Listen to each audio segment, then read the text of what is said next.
안전한 TV가 전하는 더데이 그날의 이야기. 그 시즌2를 열어줄 첫 번째 날은 바로 1971년과 83년에 이곳 북한산 인수봉에서 발생한 대규모 조난 사고입니다.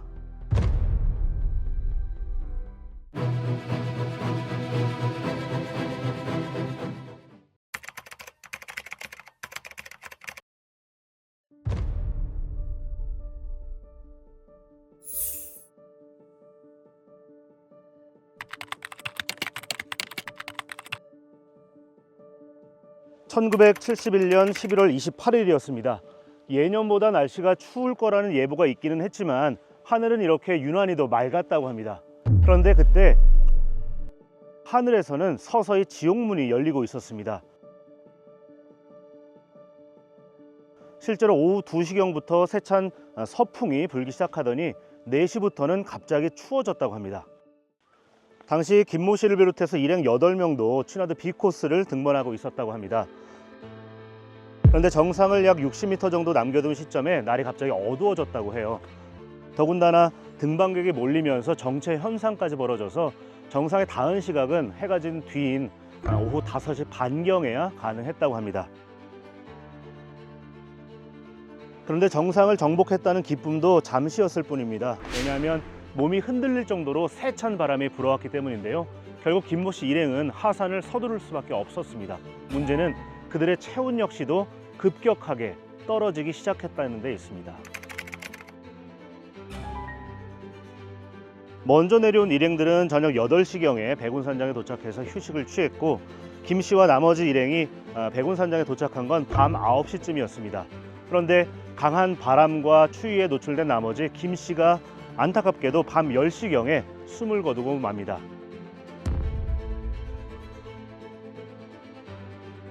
그날 사망자는 김 씨 혼자만이 아니었습니다. 김 씨를 비롯해서 7명이 숨졌고 16명은 저체온증과 탈진 등으로 결국 부상을 입게 됩니다. 등산 장비와 방한 의료에 대한 인식의 결여, 그리고 리더의 경험 부족, 그리고 무모한 도전 정신이 빚은 총체적인 인재였습니다. 산에서의 사고는 저체온증이 상당히 많습니다. 저체온증이 일어나는 과정들이 조금씩은 다 틀린데요. 네, 산에서는 일반적인 도시보다는 추위가 기본적으로 있죠. 고도에 따른 기온 감률이 있고요. 또 바람에 따른 체감 온도가 또 틀리기 때문에 그렇죠. 100m 고도가 올라갈 때마다 0.65도씩 떨어진다고 하죠. 1000m만 돼도 6.5도가 떨어지는 거죠. 지상에서 0도다 그러면 산에서는 정상 부분은 마이너스 6도 정도가 되는 거죠. 정상 부위에서 바람이 분다. 바람이 분다고 생각되면은 초당 10m 부는 바람이 있다면은 1, 2도 정도가 떨어진다고 본다면 거기에 대한 대비는 우리가 생각하는 것보다 좀 더 치밀해야 될 것 같다는 생각이 듭니다. 지난 1971년에 사망사고 발생했던 취나드 코스 앞입니다. 제 뒤로 보이는 취나드 A 코스는 상대적으로 난이도가 높아서 전문가용 코스로 알려져 있고요. 취나드 B 코스, 그 사고가 난 현장은 상대적으로 쉬워서 일반인들도 종종 찾는 곳으로 정평이 나 있습니다. 하지만 변덕스러운 날씨 앞에서는 사실 등산 초보객이 누구나 될 수밖에 없는 거죠. 사실 그날도 마찬가지였습니다. 변덕스러운 날씨가 예상됐고 또 동시에 급격한 기온 저하가 예보돼 있었는데도 불구하고 이런 작은 부주의가 결국 끔찍한 결과를 낳고 만 겁니다.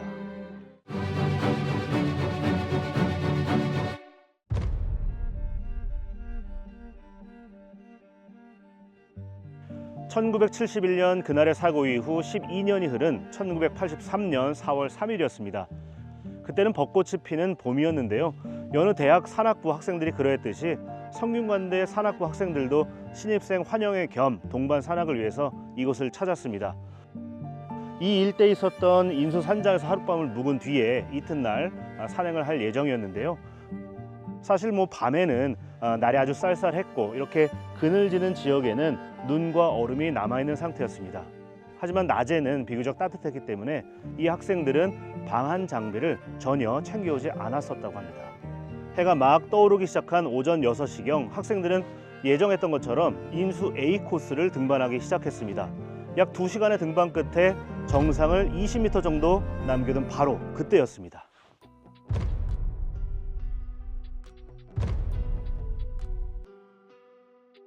그런데 이상한 일이 벌어졌습니다. 갑자기 눈보라가 내리기 시작했다는 거예요. 오전까지만 해도 맑고 따뜻했던 하늘에서 갑자기 비가 내리더니 이 비가 진눈깨비로, 또 진눈깨비가 눈보라로 바뀌기 시작했다는 겁니다.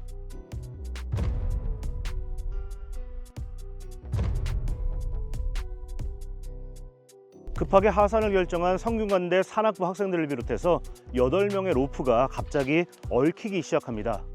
바로 강풍 때문이었는데요. 이 강풍 때문에 헬리콥터가 출동하기도 했지만 구조가 쉽지 않았습니다. 이런 구조가 결국 10시간 이상 지속됐고요. 이 상황 속에서 저체온증 때문에 의식을 잃는 사람들이 하나둘 늘어나기 시작했습니다. 그 자리에서 사망하거나 동상을 호소하는 이들이 점점 많아지기 시작한 거죠. 서로 로프가 얽혔던 산악부 학생과 일반 등반객 중에서 7명이 사망을 하고 11명이 다치는 결과를 내고서야 구조와 수습이 모두 끝났습니다. 내려올 때는 보통 확보물에다가 노프를 통과를 시킨 후에 던져서 노프를 하강기를 이용해서 내려오는 방법이죠. 거기에 대해서 전제 조건이 하나가 딱 있는데요. 그 던진 노프가 엉키지 않게 하는 방법. 엉키면은 그건 직결 사고랑 연결될 확률이 되게 높습니다. 또 인수봉 같은 데서 이번 71년도나 83년도 사고처럼 저도 그런 경우가 있어요. 그리고 알기 때문에 그분들의 사고에 대해서 저도 심각하게 생각을 하게 됩니다. 인천 쪽에서 불어오는 북서풍이 강하게 불어요. 그래서 던지는 노프들이 전부 다 엉키거나 아니면은 제대로 던져지지가 않고 또 하강할 때 엄청나게 추위를 느끼게 됩니다. 자켓이라든가 바람막이를 준비 안 한 사람들은 하이포섬까지 걸리는 그 지경까지도 오는 경우가 있어요. 당시에는 휴대전화가 없다 보니까 사고가 발생하면 사람이 직접 산 아래로 가서 신고를 해야 했고요. 동시에 당시에는 눈보라가 너무나 거센 나머지 다음날 오후 5시가 되어서야 구조 작업이 끝날 수 있었습니다. 갑작스러운 날씨 변화에 제대로 대비하지 못해서 벌어졌던 인수봉에서의 그 대조난 사건, 결국 12년 만에 재발하고 만 겁니다. 네, 정말 안타까운 사고죠. 다시는 일어나면 안 되고 또 산악인들이 그거를 본보기로 똑같은 사고가 안 날 수 있도록 노력해야 될 사고로 전해드린 바가 많습니다. 이 사고 내용 중에는 또 안 생겨도 될 수 있는 부분도 있었고 구조적인 상황에서도 경험이 좀 많았다면 7명이나 되는 사람이 안 죽을 수도 있었겠지만 결과적으로 일어난 사고에 대해서는 그걸 본보기로 향후의 후배 산악인들이 그런 상황을 안 만들 수 있도록 노력해야 되는 부분은 분명히 있는 것 같습니다. 등반 전문가들 입장에서는 산에서의 아주 급격한 날씨 변화가 자신들에게는 익숙하다 이렇게 여겨질 수도 있을 텐데요. 사실은 바로 그렇기 때문에 가끔은 중요한 장비나 의류 같은 것들을 빼놓는 실수를 범하기도 합니다. 모두가 다 알고 있는 내용이라 할지라도 다시 한번 체크해 보는 것이 아주 중요한 사고 대비책이라고 할 수가 있겠는데요. 예를 들면 두꺼운 옷을 한두 겹 입는 것보다는 여러 겹의 옷을 겹쳐 입음으로써 체온 변화에 능동적으로 대응을 할 수 있다는 것 잊지 않으셔야 될 것 같습니다. 동시에 높은 칼로리의 간식과 충분한 수분 섭취도 산에서는 아주 중요합니다. 그리고 방한, 방풍 용품을 챙겨오는 것도 잊지 않으셔야 될 것 같고요. 응급처치 키트 같은 것들도 산에서는 아주 요긴하게 쓰일 수 있습니다. 동시에 혹시 사고를 당하게 되면 남에게 알려야 하잖아요. 이때는 호루라기나 아니면 휴대전화가 큰 도움이 될 수 있고요. 휴대전화 갖고 온다면 보조 배터리 정도 챙겨오는 것 역시 잊으시면 안 될 것 같습니다. 계절에 따라서 날씨 상황이 매우 다르기 때문에 사실 주의해야 할 점에도 차이가 조금씩 있습니다. 계절별 산행 시 주의해야 할 점 알려드리겠습니다.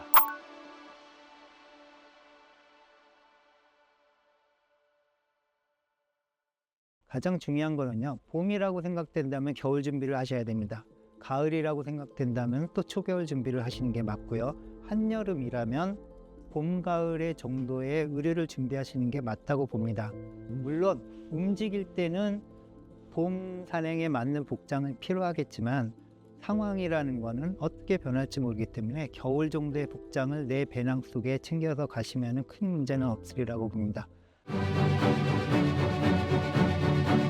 지난 1971년 인수봉 사고 때 당시 고등학교 2학년 학생이던 김모 학생과 그 일행들 역시 이 정상에 도착했을 때는 거센 강풍 때문에 몸을 가누기가 힘들 정도였다고 합니다.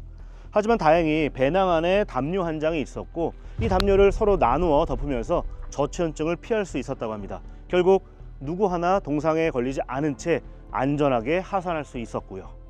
그날의 사고가 재발하지 않고 오늘, 나아가 내일은 더 안전해질 수 있도록 안전한 TV가 전하는 더데이, 그날의 이야기는 앞으로도 계속됩니다.